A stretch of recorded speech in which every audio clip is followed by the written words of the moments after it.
Good morning, my dear students. This is Ankit Jaiswal, English teacher. Students, in last videos, we had completed pronouns and their kinds. So we had talked about personal pronoun and possessive pronoun, reflective pronoun, emphatic pronoun, and relative pronoun. In today's video, we are going to discuss about omission of relative pronoun as well as demonstrative pronoun, and we will talk about distributive pronoun as well. So if you have not seen my last video, then just go and watch that, because uh, if you are watching this video for the first time, then you are leaving many things behind. So just go and watch that video and then watch this one, because without understanding previous kinds, you will not be able to understand whatever I am going to teach today. सो बच्चों, हमने last video में pronoun और pronoun के kinds पढ़ लिए थे, जिनमें हमने personal pronoun, relative pronoun, possessive pronoun, reflective and emphatic pronoun पढ़ा था। रिलेटिव प्रोनाउन का ओमिशन पढ़ेंगे, हम स्टार्ट करेंगे आज। और इसके अलावा भी कुछ टॉपिक्स हैं जिनको हम पढ़ेंगे आज, जैसे कि demonstrative pronoun, distributive pronoun etcetera. तो देखिए बच्चों, सबसे पहले हम पढ़ेंगे आज ओमिशन ऑफ रिलेटिव प्रोनाउन, जैसा कि आप अपने स्क्रीन पर देख रहे हैं। Omission of relative pronoun. Omission का मतलब क्या होता है? ओमिशन का मतलब होता है निषिद्ध, और निषिद्ध का मतलब होता है जहाँ पर इसको यूज नहीं किया जा सकता या फिर नहीं करें।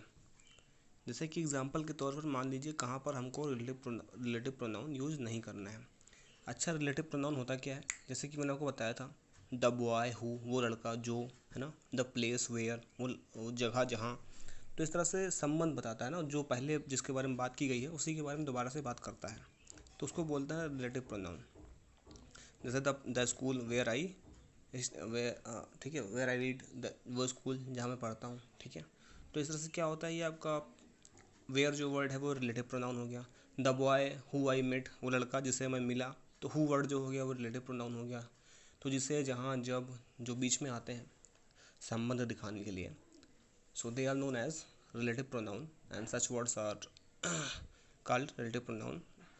And words such as who, where, whom, whose etc are relative pronoun. Okay, so आज हम देखेंगे कहाँ कहाँ यूज नहीं करना है, ठीक है। तो देखिए एग्जांपल के तौर पर आपको दिया है, relative pronoun is omitted if it acts as the object. अगर ये ऑब्जेक्ट के रूप में प्रयोग में आता है तो हमको इसको यूज में नहीं करना है।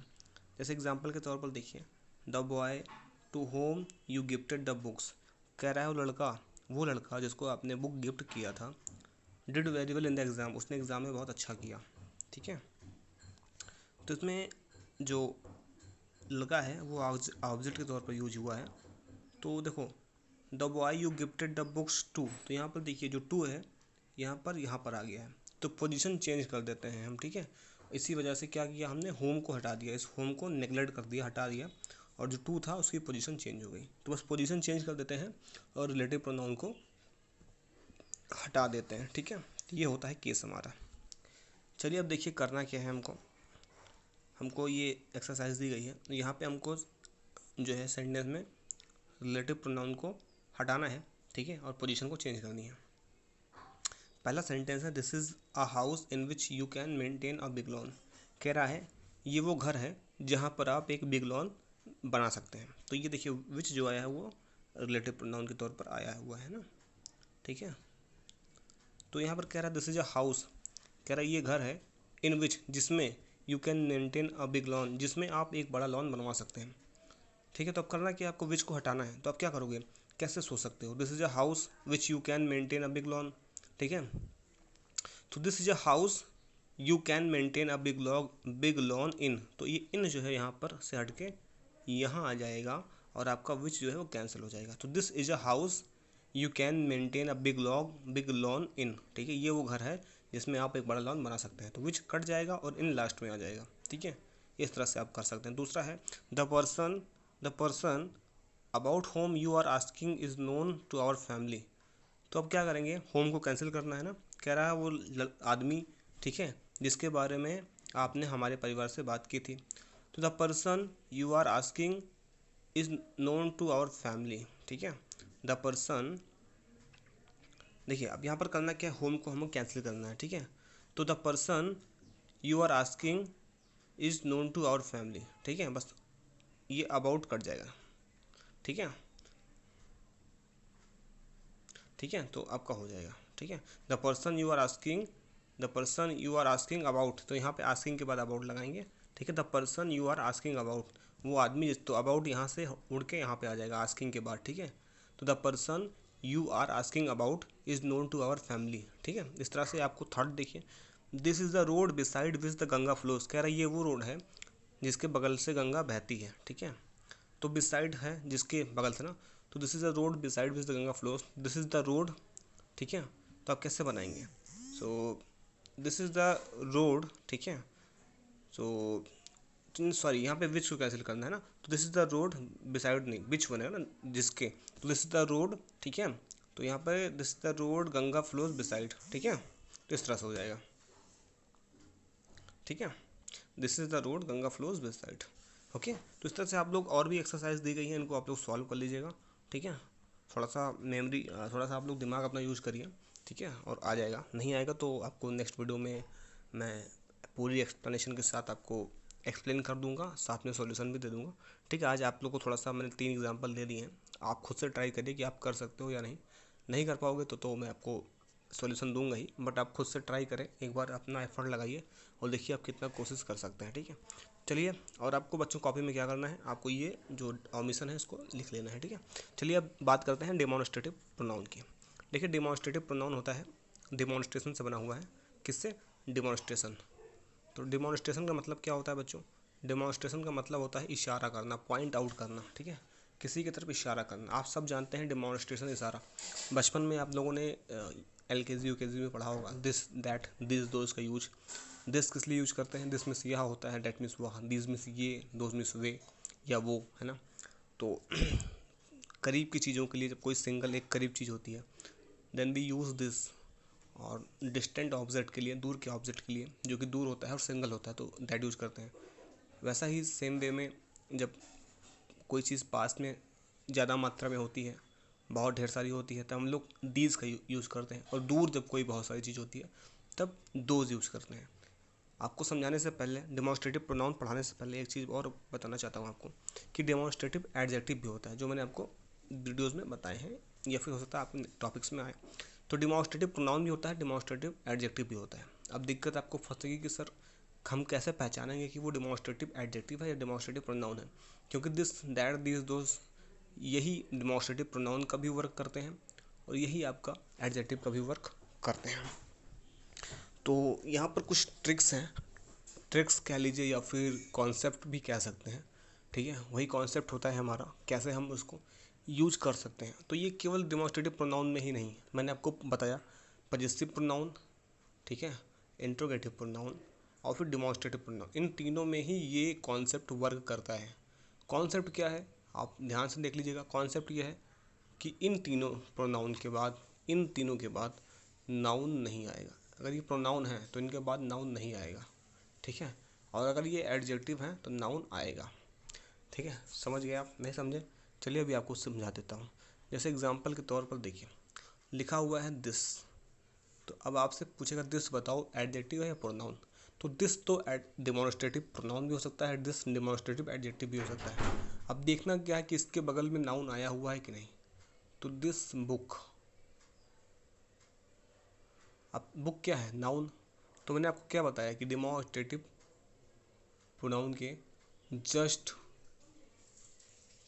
नेक्स्ट आपका नाउन नहीं आता, that is why this is not a pronoun but a adjective. ठीक है, तो डेमोन्स्ट्रेटिव प्रोनाउन के जस्ट बगल में नाउन नहीं आएगा। अगर नाउन आया हुआ है तो वह प्रोनाउन नहीं बल्कि एडजेक्टिव होगा। अब जैसे दिया होता this is my book, this is my book, तो देखो दिस के बगल में, दिस के बगल में आपका जो है बच्चों, दिस के बगल में आप देखिए यहाँ पे इज़ आया हुआ है, कोई नाउन नहीं आया हुआ है, नाउन यहाँ पर है, तो ये जो दिस हो गया ये प्रोनाउन हो गया। ठीक है। तो इस तरह से आप चीज़ को क्लियर कर लेंगे कि डिमॉन्स्ट्रेटिव प्रोनाउन के बगल में नाउन नहीं आएगा। अगर नाउन आ रहा है तो वो प्रोनाउन नहीं बल्कि डिमॉन्स्ट्रेटिव एडजेक्टिव हो जाएगा, ठीक है। तो that is the trick that you have to remember, okay. So not a trick but a concept which you have to remember every time, okay. हर समय ये कॉन्सेप्ट काम में आएगा। तो इस कॉन्सेप्ट को आप अपने माइंड में बना के चलिए, आप लोग कहीं कॉपी में नोट कर लीजिएगा, ठीक है। क्योंकि ये कॉन्सेप्ट बाद में बहुत प्रॉब्लम क्रिएट करता है। जब एरर वगैरह पूछी जाती है आपसे बड़े क्लासेस में, हायर क्लासेस में, तब वहाँ पर बच्चे कंफ्यूज हो जाते हैं अक्सर, और इन छोटी छोटी चीज़ों को ध्यान नहीं देते हैं, और काफ़ी कन्फ्यूज़न हो जाती है कि कैसे हम पहचानें कि कौन सा डेमोन्स्ट्रेटिव प्रोनाउन है, कौन सा डेमोन्स्ट्रेटिव एडजेक्टिव है, कौन सा पजेसिव प्रोनाउन है, कौन सा पजेसिव एडजेक्टिव है, which one is interrogative pronoun, which one is interrogative adjective. So if you know the concept, then you are not going to face the problem, but if you don't know the concept, then you are absolutely going to face the problem. So you just have to remember all the concepts which I am providing you, which I am telling you. So that is because it is often asked in the exams, okay. So चलिए, I hope कि आपको demonstrative pronoun समझ में आया। हाँ, तो किस लिए होता है ये, किसी खास चीज़ों के बारे में बताने के लिए डेमोन्स्ट्रेटिव प्रोनाउन का यूज़ करते हैं ना। जैसे दिस इज़ द बॉय, ये लड़का है ना, ये वो तो दिस क्या कर रहा है, बॉय की तरफ इंडिकेट कर रहा है कि ये लड़का है ना। तो बस आपको ये चीज़ याद रखनी, कॉन्सेप्ट के साथ साथ ये भी याद रखिए कि डेमोन्स्ट्रेटिव प्रोनाउन का यूज़ क्यों होता है। तो डेमोन्स्ट्रेटिव प्रोनाउन बच्चों आप लोग इसकी डिफिनेशन राइट कर लीजिएगा, और साथ में एग्जाम्पल ज़रूर राइट कर लीजिएगा। लास्ट हमारा प्रोनाउन है बच्चों डिस्ट्रीब्यूटिव प्रोनाउन। डिस्ट्रीब्यूटिव प्रोनाउन, देखिए डिस्ट्रीब्यूट का मीनिंग आप सब जानते हैं, बांटना होता है, बांटना। तो देखिए कोई ग्रुप हो तो ग्रुप में प्रत्येक मेंबर के बारे में, यानी हर एक, जैसे मान लीजिए आपके ग्रुप में 10 बच्चे हैं और मुझे 10 से बच्चों के अलग अलग बारे में बात करनी है, तो मैं कैसे बोलूँगा, तो हर एक को 10 टॉपिक दे दो, हर एक को किताब दे दो, प्रत्येक को किताब दे दो, ठीक है, हर बच्चे को किताब दे दो, यानी हर एक के बारे में बात करेंगे। तो बस वही चीज़ यहाँ पर लागू होती है डिस्ट्रीब्यूटिव प्रोनाउन में। जब हम किसी ग्रुप या टीम या फिर एक आपका मान लीजिए कलेक्टिव नाउन है, तो उसमें हर एक व्यक्ति के, हर एक थिंग यानी हर एक सिंगल ऑब्जेक्ट के बारे में जब भी बात करेंगे तो वहाँ पर डिस्ट्रीब्यूटिव प्रोनाउन होगा। इन शब्दों को हिंदी में जैसे कि आपका देख लीजिए हर, प्रत्येक, हर एक आता है, वैसे इंग्लिश में एवरी, ठीक है, ईच, नीदर, ईदर जैसे वर्ड्स आते हैं, ठीक है। तो एक सिंगल पर्सन के, जब किसी ग्रुप वगैरह में एक सिंगल पर्सन के लिए, इंडिविजुअल पर्सन के लिए बात की जाती है, then such pronouns are known as distributive pronouns. Such words are termed as distributive pronouns. Alright. तो देखिए यहाँ पे कुछ देखिए ईच, ईदर, नीदर। ईच क्या होता है, ईच जब हम प्रत्येक व्यक्ति के बारे में बात करते हैं, जैसे each of the boy in the group, group का प्रत्येक लड़का, ठीक है। एवरी मतलब क्या होता है, हर एक, है ना, every boy in the group, हर लड़का। ईदर कब यूज करते हैं, ईदर का मतलब होता है जब दो लोग होते हैं, तो दो में कहते हैं ना, ईदर ऑफ यू, तुम में से कोई एक, दोनों में से कोई एक, तब ईदर यूज करते हैं। और नीदर का यूज करते हैं दोनों में से कोई नहीं, ठीक है, ना तो तुम ना तो वो, नीदर यू नॉर ही, ना तो तुम ना वो, ठीक है, इस तरह से यूज करते हैं। ऑलराइट, तो आई होप कि समझ में आया आपको, ठीक है। चलिए कुछ देखिए यहाँ पे एग्जाम्पल्स दिए गए हैं आपके डिस्ट्रीब्यूटिव प्रोनाउन के। देखिए 1 of the 10 students short list, कह रहा है 10 में से एक बच्चे, ठीक है, sorry of the 10 students, sorry कह रहा 10 बच्चे हैं, उनका नाम जो है चयन हुआ है, 10 बच्चों का चयन हुआ है। ईच रिसीव्ड एन अवार्ड, प्रत्येक बच्चे को अवार्ड मिला। तो ईच जो वर्ड है वो आपका जो है डिस्ट्रीब्यूटिव प्रोनाउन हो गया। तो यहाँ पे एग्जांपल बहुत सारे दिए गए हैं, इनको भी आप राइट कर लीजिएगा डेफिनेशन के साथ, ठीक है। तो चलिए देखते हैं, हमारा नेक्स्ट और लास्ट है इनडेफिनिट प्रोनाउन। इनडेफिनिट प्रोनाउन को हिंदी में अनिश्चयवाचक सर्वनाम बोलते हैं, जैसा कि आपने पढ़ा होगा। अब देखिए बच्चों, होता क्या है, किसी को नाम से बुलाते हैं तो उसके नाम नहीं जानते हम। मान लीजिए आपके घर पे कोई आया तो आप उसको नाम नहीं जानते हैं, तो आप ये तो बताओगे नहीं वह आया है, ठीक है, नाम भी नहीं जानते, वह भी नहीं कह सकते, तो आप क्या बोलते हो, कोई आया है ना, कोई आया है। दुकान पे जाइए, सो whenever you go to a shop, then you say please give me little oil, please give me some rice, ऐसा बोल देना, सम, लिटिल, ठीक है, या फिर आपका somebody, few। तो ऐसे जो सारे वर्ड होते हैं जिनका कोई एक एग्जैक्ट हमको पता नहीं होता, अनिश्चित होता है, तो उनको बोलते हैं इनडेफिनिट प्रोनाउन, ठीक है। सो ऐसे लोगों के बारे में जिनको हम जानते नहीं हैं, ठीक है, उनके बारे में बात करने के लिए हम इनडेफिनिट प्रोनाउन का यूज करते हैं। जैसे एनीबडी, कोई, समवन, कोई, है ना, समथिंग कुछ, एनीथिंग, ठीक है कुछ, या फिर आपका नन कोई नहीं, फ्यू थोड़ा, सम कुछ, तो ये सारे क्या हैं, ये सारे ही इंडिफिनिट प्रोनाउन है। तो इनका एग्जाम आपकी डिफिनेशन और एग्जाम्पल राइट कर लीजिएगा। और फिर आपको देखिए यहाँ पर कुछ सॉल्व करना है एक्सरसाइज। यहाँ पर आपको यहाँ पे ब्रैकेट में दिया गया है, वी वर ऑल्सो टायर्ड, कह रहा है हम सब बहुत थके हुए थे। वांटेड टू हैव डिनर, ठीक है, तो कह रहा है हम सब बहुत थके हुए थे, ठीक है। And nobody wanted to have dinner, तो नो बडी मतलब होता है कोई नहीं, और एनी बडी मतलब होता है कोई, ठीक है। तो कह रहा हम सब बहुत थके हुए थे, तो एनी बडी आप लगाओ तो गलत, anybody wanted to have dinner, हम सब बहुत थके हुए थे, कोई खाना खाना चाहता था, कोई नहीं खाना चाहता ना, मतलब कोई नहीं खाना चाहता था, तो नो बडी हो जाएगा। मतलब हम सब बहुत थके हुए थे, कोई खाना भी नहीं खाना चाहता था, ठीक है, तो नो बडी हो जाएगा। तो देखिए सेकंड है is at the door, go and open it, कह रहा है इज एट द डोर। अब देखिए एवरीबडी मतलब होता है हर कोई, और समबडी मतलब कोई, तो इज एट द डोर तो हर कोई दरवाजे पर है, भाई कोई दरवाजे पर होगा ना, तो कह रहा है somebody is at the door, दरवाजे पर कोई है, जाकर खोलो। तो इस तरह से बच्चों यहाँ पे 18 आपके दिए गए हैं एक्सरसाइज, ठीक है। इन 18 एक्सरसाइज को आप लोग को सॉल्व करना है, अपना एफर्ट लगाइए, नहीं आएगा तो नेक्स्ट वीडियो में मैं आपको इसको एक्सप्लेन कर दूंगा, ठीक है। तो ये आपके लिए आज का होमवर्क है जो मैंने दिया है, इसको आप लोग करके मेरे पास शाम तक भेज दीजिए।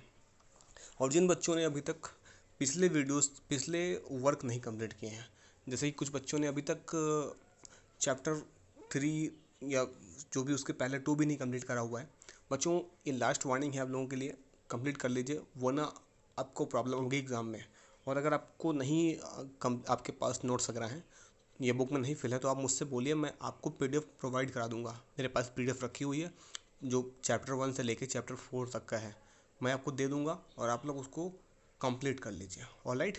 अगर उसके अलावा कोई प्रॉब्लम फेस आती है तो आप लोग मुझे व्हाट्सएप पे कांटेक्ट करिए, मैं आपको समझा दूंगा। आपका ये जो चैप्टर पढ़ाया है मैंने प्रोनाउन, इसका सारा नोट्स आपकी कॉपी में होना चाहिए, सारी डिफिनेशन, सारे एग्जांपल्स, एक्सरसाइज आपने नहीं करा हुआ है, जितनी मैंने बताई उतनी कॉपी में कर लीजिए, जो नहीं बताई है उनको बुक में सॉल्व करिए। नेक्स्ट वीडियो में उसका भी PDF या फिर आपकी वीडियो में PDF लगा दी जाएगी, आप लोग वहाँ से ले लीजिएगा, ठीक है बच्चों। So that is all for today. देखिए यहाँ पर भी एक वर्क दिया गया है, यहाँ पर भी आप लोग प्रोनाउन भरना है। देखिए मदर, यहाँ पे कन्वर्सेशन बातचीत हुई है, मदर, नितिन वेयर आर, तो नितिन वेयर आर यू ना, तुम कहाँ पर हो, नितिन आई एम हेयर, तो इस तरह से आप लोग उसको कंप्लीट कर लीजिएगा, ठीक है। तो बच्चों that is all for today. For other queries, ठीक है, for more information you can call me, you can WhatsApp me and I will reply, okay. So thank you so much, have a good day ahead.